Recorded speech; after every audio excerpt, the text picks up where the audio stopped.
The Medal of Honor is the highest award for the United States of America. In our terms, it's like the Victoria Cross. It was instituted during the American Civil War, and since then there have been 3,536 medals awarded. 19 men have been awarded it twice. It really is the highest award for bravery for Americans on the battlefield.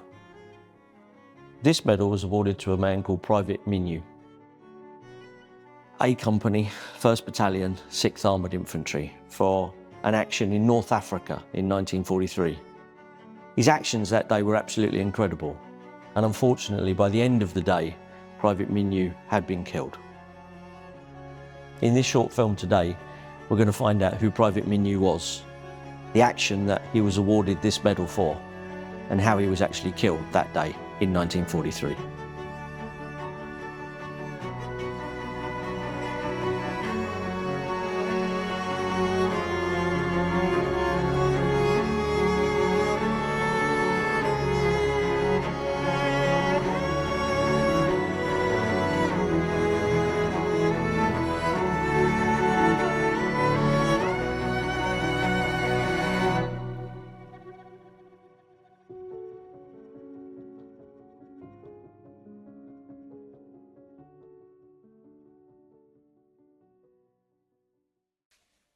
Nicholas Minue was born in 1905 to Ukrainian parents.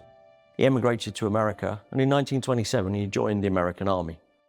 When World War II started, he was a sergeant, but he asked to be demoted to private so that he could serve overseas. Nicholas was serving in North Africa in 1943 with A Company, 1st Battalion, 6th Armoured Infantry. But for the Allies, they'd been fighting in North Africa since 1940. The sands of North Africa yielded the first great Allied victory of the Second World War, but not before almost 3 years of bitter struggle, in which both sides had to contend with the particular challenges of maintaining an army in the inhospitable conditions of the desert. Italian forces moved into the Western Desert from the Italian colony of Cyrenaica, a region of modern-day Libya, in September 1940. They possessed massive numerical superiority over the small British force in Egypt charged with defending the Suez Canal. Having advanced some 50 miles into Egypt, the Italians established a line of bases at Sidi Barrani.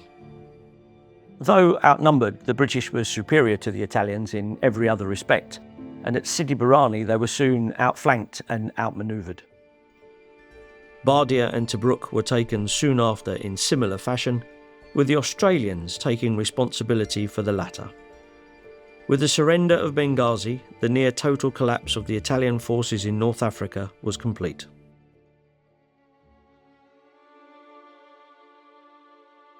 In February 1941, Erwin Rommel was sent to rescue the floundering Italians. His arrival turned the North African campaign on its head. Against orders, Rommel advanced along the coast toward Benghazi. The British, caught by surprise, fell back, stretching his supply lines to the maximum. Rommel continued his advance until the British had been pushed out of Libya, with the exception of Tobruk. For 241 days, the garrison at Tobruk held out against continued German assaults. Between April and August, the garrison was made up primarily of men from the 9th Australian Division. In August, they were relieved by the British 70th Division and the extraordinary Polish Carpathian Rifle Brigade, who had earned themselves a fearsome reputation. In December 1941, Tobruk was successfully relieved during Operation Crusader. Having overrun his fuel supplies, Rommel fell back. In January 1942, having regrouped following the disappointment of the previous year, Rommel launched a fresh attack into Cyrenaica. As Allied forces fell back, Tobruk again became isolated. The port's defences were not as strong as they had been the previous year, and after a siege lasting less than a week, Tobruk fell. It was one of the worst Allied defeats of the war. More than 30,000 Allied soldiers were taken prisoner, and Rommel also took over the stockpiles of fuel, ammunition and vehicles. With momentum on his side, Rommel pressed on, pushing the Allies back into Egypt. With his sights set on Cairo, Rommel once again pushed his supplies to the limit by attacking the new Allied line at El Alamein in July 1942. But his forces were exhausted. The Allies also felt the benefit of the new Grant tanks, which gave them the edge over the German armour. After 4 days, Rommel halted the attacks. His drive into Egypt was at an end.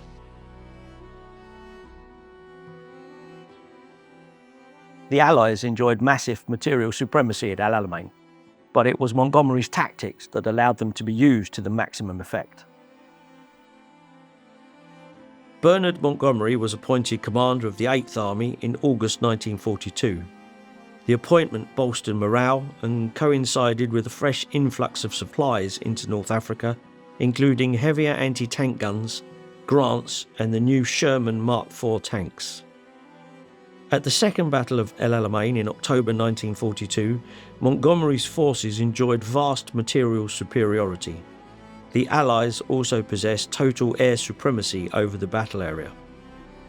Combined with Montgomery's improved tactics, which saw anti-tank guns working in unison with artillery and tanks, the Allies inflicted a devastating defeat on Rommel and proceeded to pursue him out of Egypt and all the way across Libya into Tunisia.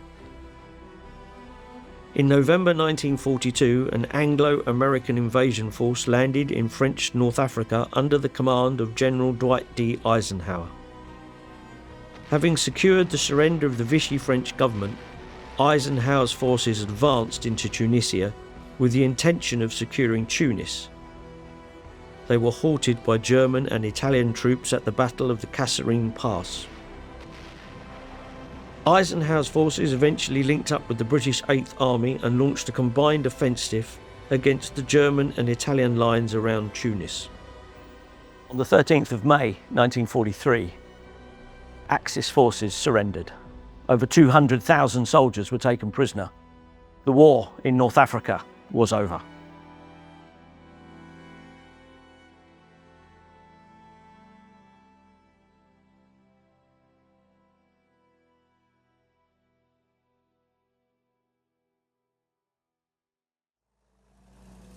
Nicholas was serving in North Africa in 1943 with A Company, 1st Battalion, 6th Armoured Infantry, when, on the 28th of April 1943, in an attack at Mejez El Bab, the company came under German machine gun fire.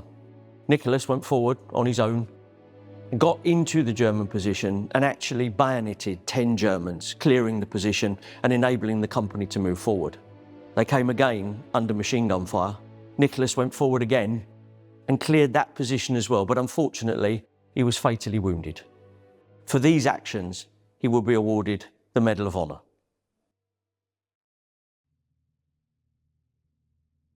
In the annals of American history, one symbol of valor stands above all others: the Medal of Honor.